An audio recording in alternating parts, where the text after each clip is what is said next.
but yeah, that was a happy day. You never forget that. Now, when you were finishing high school, did you know that you were going to go into the service, or what did the end of your high school? Not at the time. At the time, I was still playing ball, and when I got out of school, and we were in our 16-18 year of our ball, and we only went. I should have mentioned. Went back to when we tried for the. We only went up that one time. As you would go out the gate, they would say, "Come back, come back," and so we all were told to come back.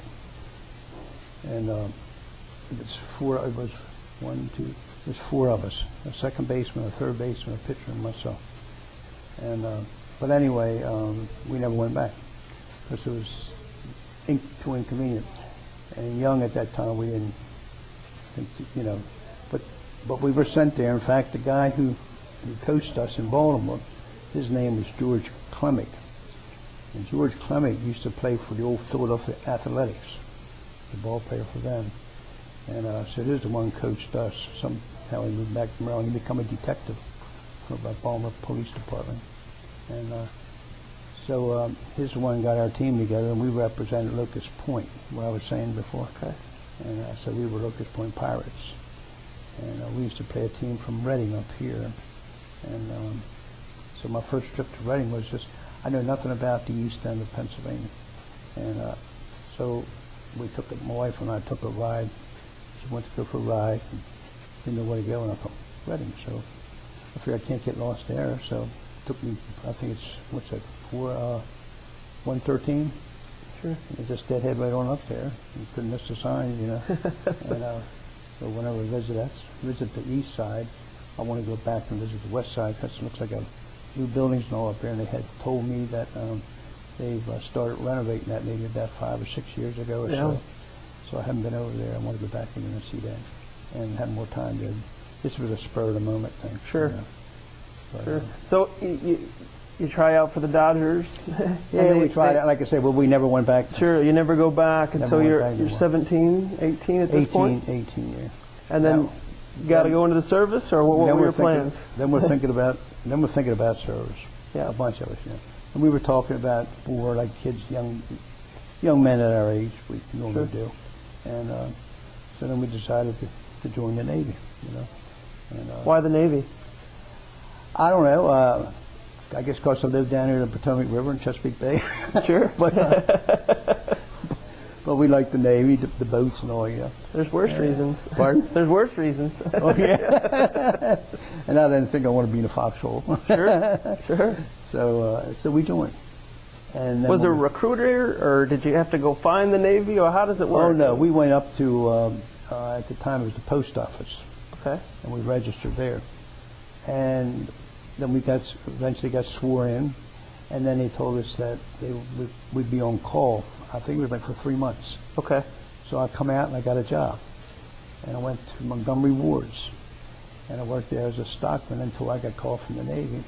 That's where I met my wife over there. At Montgomery Ward? I had known her since I was 13 years old. When I first started playing ball, I would go down to the park to practice.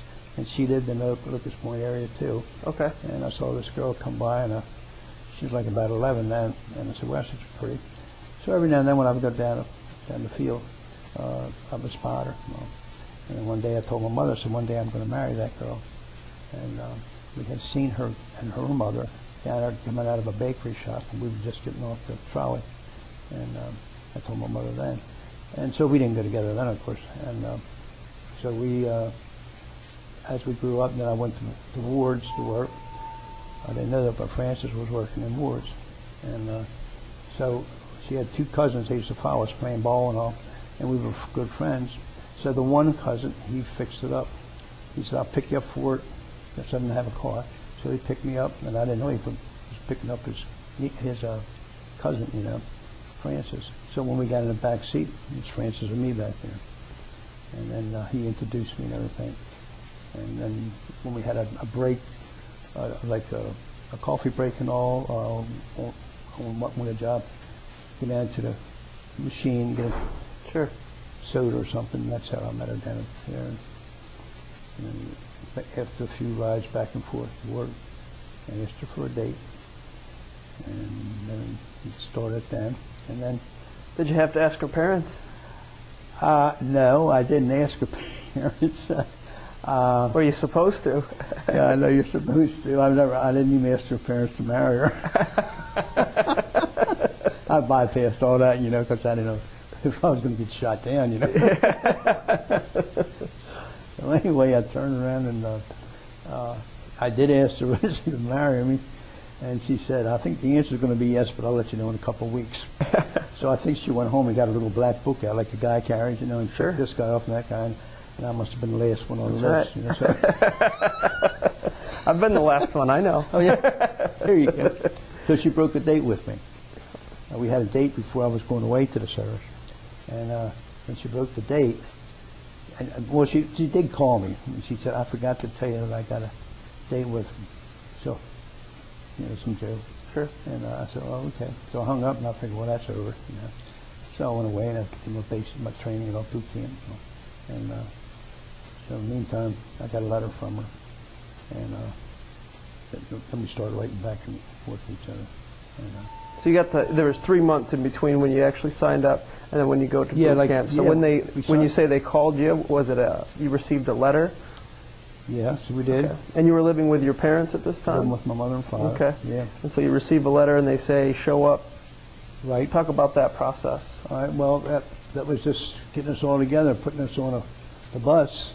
We'd already been sworn in now. Okay. You know, so we got up there and had a, you know, just took your basic clothes. Of course, you didn't keep them long. You know that. Yeah. And so we got on the bus and we went to Bainbridge, Maryland. They had just opened up Bainbridge, Maryland. Mm-hmm. And so that was the Navy boot camp that we went to. And we spent 3 months there. And we went to school and all like that. You know. What was basic training like? Basic training was kind of rough. Yeah? Yeah. Oh, yeah, we had a tough chief that was in charge of us. And he gave you, I mean, if you acted up, you had any problems with, you know, in your division there, they would make you, well, we had our barracks and all, and if we did anything wrong, he would get you up. Sometimes he'd come in the middle of the night.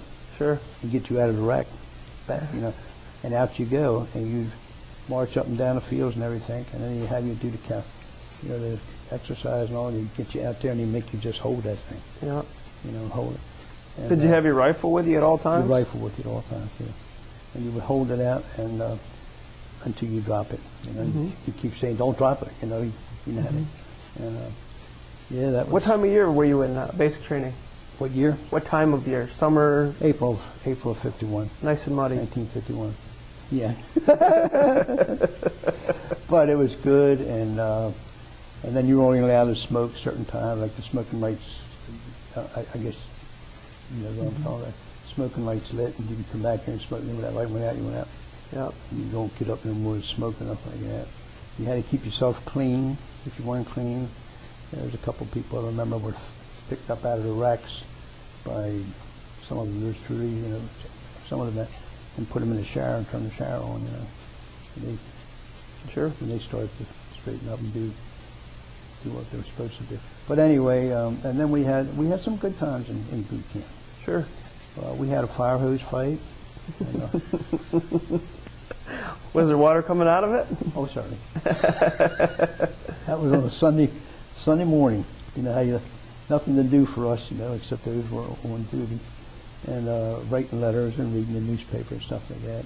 And I don't know who started it, but it was between the company down below and our company. And they started with throwing like buckets. Yeah, sure. And so then we got the smart idea of turning the fire hose on. We turned it on. And then here comes the OD. He said, somebody howled out, and here comes the OD. So you never seen anybody turn the hose off so fast and scatter out the doors and wherever you can get out, exit, you know. And but when he got in there, when he come in, he saw we were making like the ones that were still in our barracks, making like we're cleaning up, you know. And the other ones are just sitting there. They went back to reading, writing, and so he hollered at the company below and said, "Look at them." So he made them get up and start cleaning. You got off. Like we were being a little halo, you know. Now, did you know that the Korean